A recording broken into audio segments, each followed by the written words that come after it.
So that's also something else that people should think about is culturally, is your RPG accessible to another person? Like, is this so hardcore about what it is that it needs warning labels like Berserk, right? Yeah. Unapologetically itself. That is a form of accessibility, letting people know what they're buying into.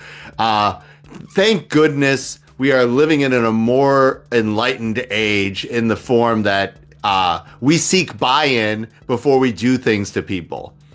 Right. Right? Like, I was on our buddy Nick's podcast / Twitch stream with Patrick Leader and Jeff Tidball. Okay. Oh, cool. That's a fun group. It was. Yeah, that's a fun group. Patrick was mortified by something that I did to one of my players in my game. Yeah, there's a key moment for one of my characters in my current campaign where he was ship of Theseus'd by his mentor. Oh my! All right. If folks don't know what the ship of Theseus is, I'm not going to do trigger warnings. Go figure it out. I will explain that. Send me some messages. Google is free. Just Google carefully and not around children. That's right. So the ship of Theseus is a very specific thing, okay? And it asks a very specific moral question. And so Patrick loves role-playing games. Like, as far as collecting them, he just like stacks and stacks and all this kind of stuff. Mm-hmm. And he was like, "Oh my God!" He's like, "Okay." He's like, I'm like, first of all, don't yuck my yum. And number two, I got his buy-in for this right before anything else. Well, and that's just it, right? Like 10 years ago, I wouldn't have asked permission. I would have just done the thing and dealt with the consequences. Mm-hmm. Now I'm like, no, I don't want to run the risk that this person at my table might not react in the way that I think they're going to react. And they may not have fun as a result. So now if I'm going to do something, I will shoot them a text, as I'm prepping for the game and anything like that. And I'll just be like, hey, I'm going to do a thing kind of in that. I won't tell them necessarily specifically what it is, but like, I'm going to do a thing that's kind of in this arena. How do you feel about that? And I'll get the yay or nay from there, and I'll kind of, based on their reactions, just be like, okay, I am going to do this, or nope, not going to do that. Like, that's not going to be a thing.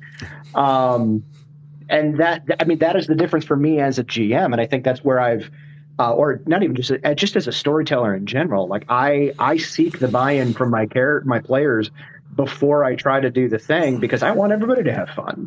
And I don't think it also can be a storytelling device. Let's talk about how. Let's move the topic to how being inclusive in this way and how giving access can actually enhance the experience. Okay? For sure. Yeah. 100%. Number one, the buy-in for role-playing games of your players sets an expectation for them. And, you really do. I'm a huge believer in a session zero. I'm a huge believer in over-communicating. This is the kind of world. This is the kind of thing. And then also giving them story points where they opt out after trying it, where there's no hard feelings. This is not for them, so forth and whatnot. Because then I liken my campaign as a love letter of friendship to the people who play in it. Okay, sure. Yeah, their characters are like one of the player that I ship a Theseus'd. His character. Sorry, his I character love that sheet. That's a verb now. I'm just. It is 84 pages. 84 pages. Oh wow. Yeah, it is the artifacts, the catalog, the journal, the notes, the individual spell descriptions, everything like that. All these things that everything that makes up that character is in that document. Okay. Yeah. I am an old school GM. I love world building and prep. Generally on a campaign I'm feeling good about, I'm doing 2 hours of prep for every 1 hour of play. Yep. That's the flavor for who I am. Yeah. It does not mean that you have to do it. Oh no, Everybody no. else If is that's allowed not to your, do. yeah, if that's not your style, please don't do it. Like, don't try. If that just doesn't feel right to you, don't do it. It's not worth it. Yeah, it's not. And when you do that much prep, you understand if you are lucky and you are successful, players are going to interact with 30% of the stuff that you interact with. If you're Yep. lucky, like 30%, Yeah, like that's a good game when they're interacting with 30%. Like, right, like yeah, 30%. Now, the key to feeling good about that kind of stuff, and this is a small tangent, is that the other 70%. You get to revisit, recycle, reuse, and update based on the decisions that they have, which is actually very, very fun. It's a right. great way to It like, is, oh, absolutely. okay, you didn't do the side quest. Well, guess what? This village all became infected with zombie plague, and now you have a zombie plague genesis on this side of your map. Right. Yep. Exactly. Well, and this taking it back to taking it back to accessibility, going back to that, player buy-in, session zero, all that stuff. I've also started introducing for every new game or campaign that I start, I've started introducing the RPG consent form. Even with people that I've played with for decades, I realize now that I'm like, we never had this conversation. I actually don't know if they're arachnophobic or like that sort of thing. So like, we've just never talked about it. And like, Right?